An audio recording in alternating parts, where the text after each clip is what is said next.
சீக்கிரமா வேற காரை வர சொல்லு மேன். அப்புறம் இதை சரி பண்ணலாம். ரவிக்குமார் பேசிக்கொண்டே நடு ரோட்டை கிராஸ் செய்து கொண்டிருக்கும் பொழுது அவர் எதிரே ஒரு வண்டி பிரேக் பிடிக்காமல் வந்து கொண்டிருந்தது.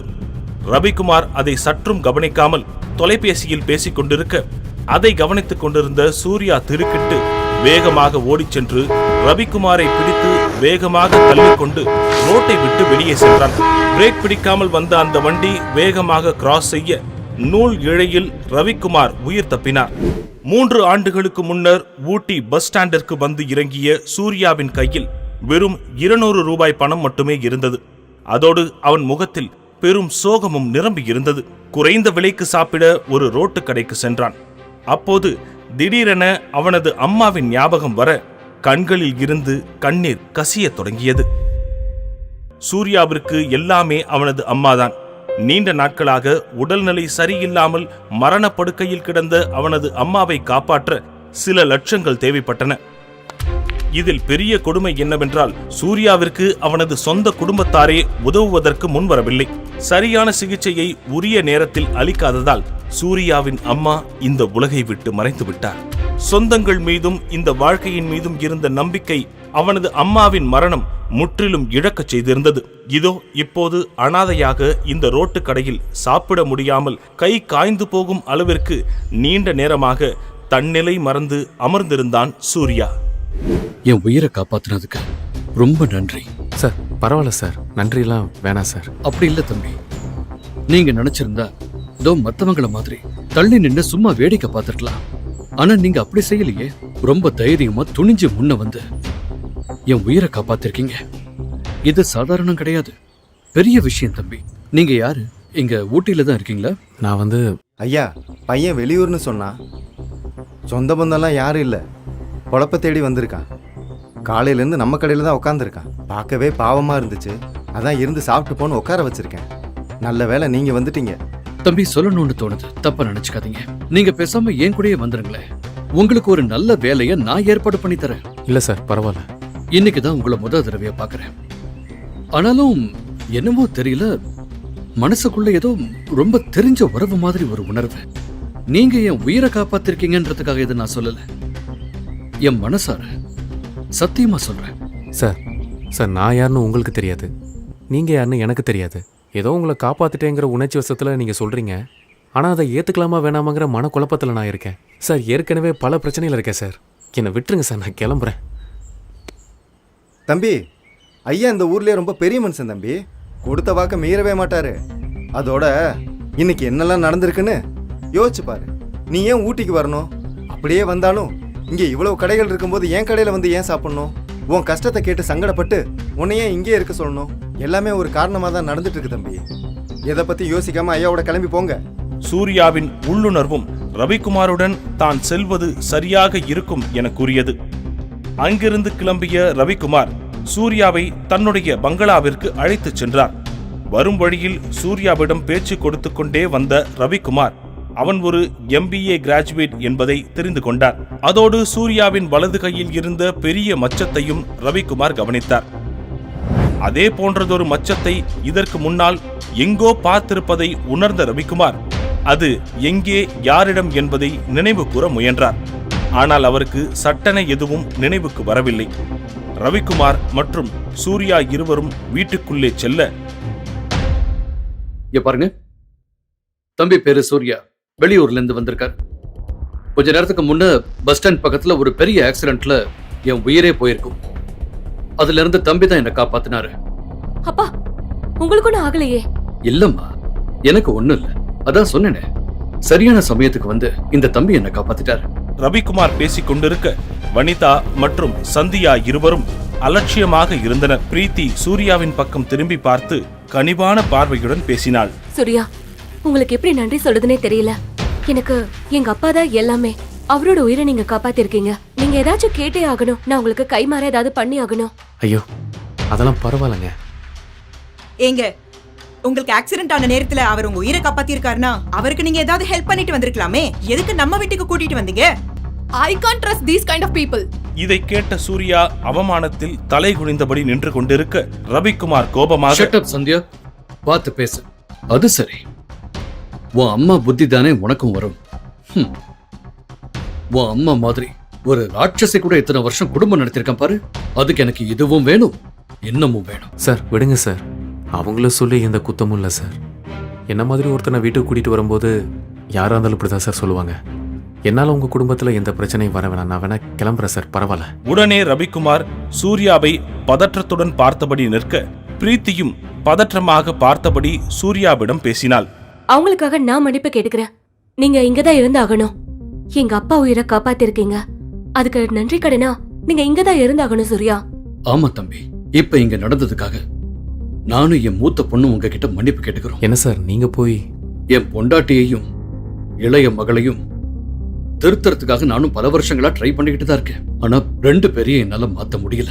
இப்போ இவங்க சொல்றது கேட்டு நீங்க இந்த வீட்டை விட்டு கிளம்பி போனீங்கன்னா ஒரு நல்ல பையனை வீட்டுக்கு கூட்டு வந்து அவமானப்படுத்தி அனுப்பிட்டோங்கிற குற்ற உணர்ச்சியோட நான் ஆயுசு முழுக்க வாழ வேண்டியிருக்கும். பிரீத்தியும் ரவிக்குமாரும் மாறி மாறி வற்புறுத்த அவர்களின் வார்த்தைக்கு கட்டுப்பட்டு சூர்யா அங்கே தங்குவதற்கு சம்மதித்தான். பாருங்க, இன்னொரு தடவை இவர்கிட்ட யாராவது மரியாதை குறைவா பேசுனீங்க அப்புறம் நான் மனுஷனாவே இருக்க மாட்டேன். தம்பி, இன்னையில இருந்து நீங்க தான் எனக்கு பர்சனல் செக்ரட்டரி. சார் என்ன சொல்கிறீங்க? No, it's a done deal. Alright Preethi, இவர் இங்கேயே தங்க எல்லா ஏற்பாடும் பண்ணிடு. நாட்கள் ஓடின. சூர்யா ரவிக்குமாரிடம் வேலைக்கு சேர்ந்து 6 மாதங்கள் ஆயிருந்தது. சூர்யா கொடுத்த ஆலோசனைகளின்படி ரவிக்குமார் எடுத்த முடிவுகள் பெரும் வெற்றி அடைந்திருந்தன. சூர்யாவின் மீது ரவிக்குமார் வைத்திருந்த நம்பிக்கை பெரிதும் அதிகரித்திருந்தது.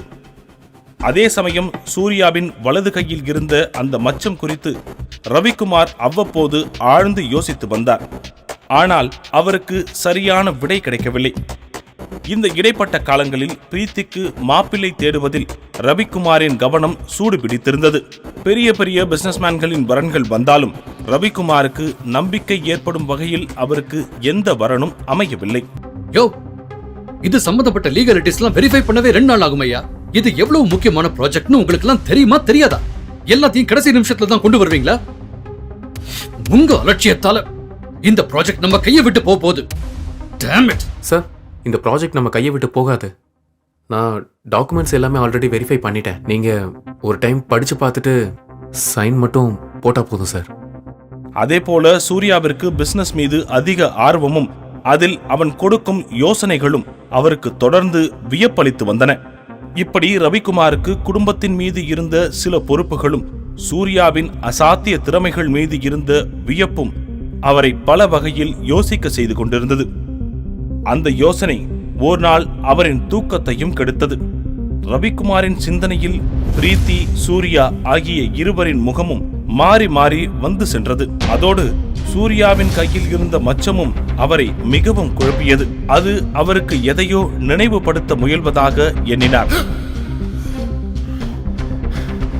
அப்படின்னா சூர்யா, ஐயோ, இது இத்தனை நாளா எப்படி என்னோட நினைவுக்கு வராம போச்சு? சூர்யாவை இத்தனை நாளா ஒரு சாதாரண பையனா நினைச்சிட்டமே. அவனோட இந்த நிலைமைக்கு தெரிஞ்சோ தெரியாமலோ நானும் ஒரு காரணம் ஆகியிருக்கேன். இந்த ஊட்டி மொத்தமும் என்ன ஒரு பெரிய ஆளா பாக்குது. ஆனா இங்க யாருக்கும் தெரியல.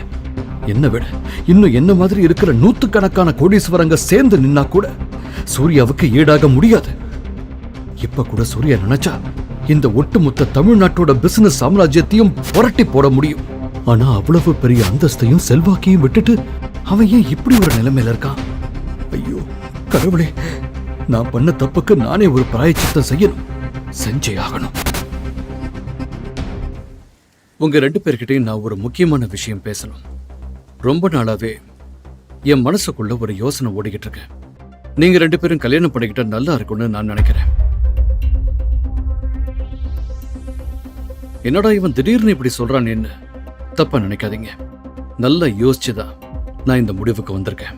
என்னால என் பொண்ணுக்கு எங்க வேணா எவ்வளவு பெரிய இடத்துல வேணும்னாலும் மாப்பிள்ளை பார்க்க முடியும். ஆனா சூர்யா மாதிரி அமையாதுமா. சார், உங்கள் பொண்ணு பிரீத்தியை இது வரைக்கும் அந்த கண்ணோட்டத்தில் பார்த்ததில்ல சார். ஆனால் நீங்கள் அமைச்சு கொடுக்குற இந்த வாழ்க்கை நல்லபடியாக அமையும்னு நான் நம்புகிறேன். அதனால் எனக்கு இந்த கல்யாணத்தில் சம்மதம் சார் என்று சூர்யா பதிலளிக்க ரவிக்குமார் சந்தோஷத்தில் மகிழ்ச்சியாக சிரித்தார். உடனே வீட்டின் உள்ளே சென்று ரவிக்குமார் விஷயத்தை எல்லோரிடமும் சொல்ல யாருன்னே தெரியாத இந்த பிச்சைக்காரனுக்கு வேலை கொடுத்ததே இங்க யாருக்குமே பிடிக்கல. ஏதோ உங்க உயிரை காப்பாத்தி இருக்கான்றதுக்காக எதுவும் சொல்லாம இருந்தோம். இப்ப என்னடானா நம்ம பொண்ணு அவனுக்கு கல்யாணம் பண்ணி கொடுக்கறேன்னு சொல்றீங்க. புத்தி கெட்டு போச்சா உங்களுக்கு? ஆமா டாடி, இவ யாரு? இவனுக்கு என்ன சொத்து இருக்கு? இவனுக்கு போய் பிரீத்திய கல்யாணம் பண்ணி கொடுக்க போறேன்னு சொல்றீங்க? I am very much disappointed with you. இங்க பாருங்க, ஊருக்குள்ள நமக்குன்னு ஒரு அந்தஸ்து இருக்கு. ஒரே நாள்ல எல்லாத்தையும் குட்டிச்சவராக்கிடாதீங்க.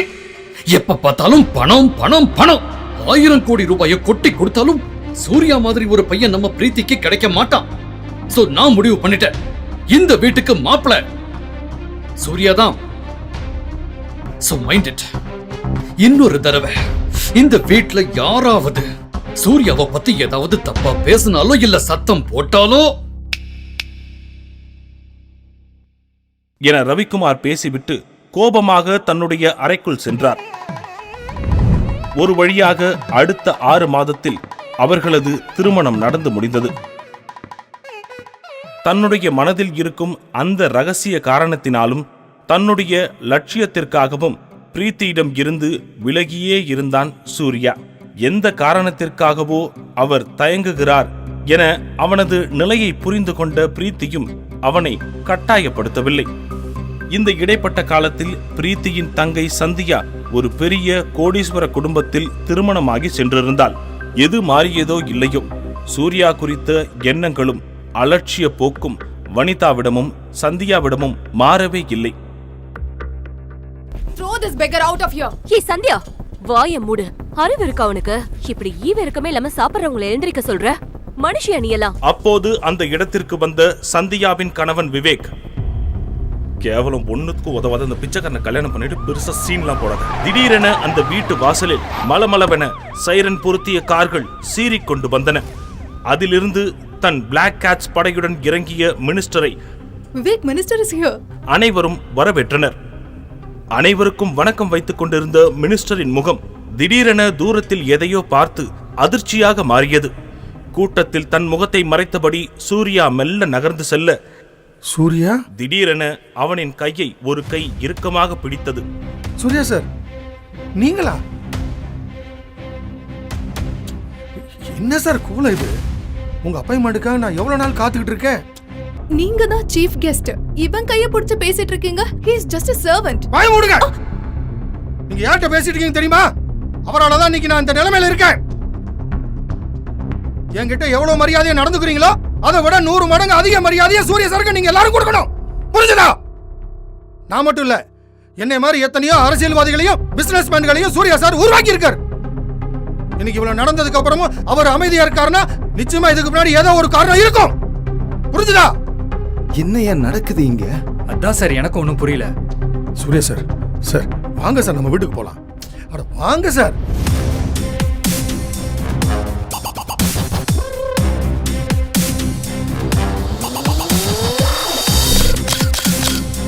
ஆனால் அதே சமயம் அவன் கண்ணில் ஒரு கோபக் கனலும் பெரிய ஆளுமைக்கான ஒளியும் தெரிந்தது.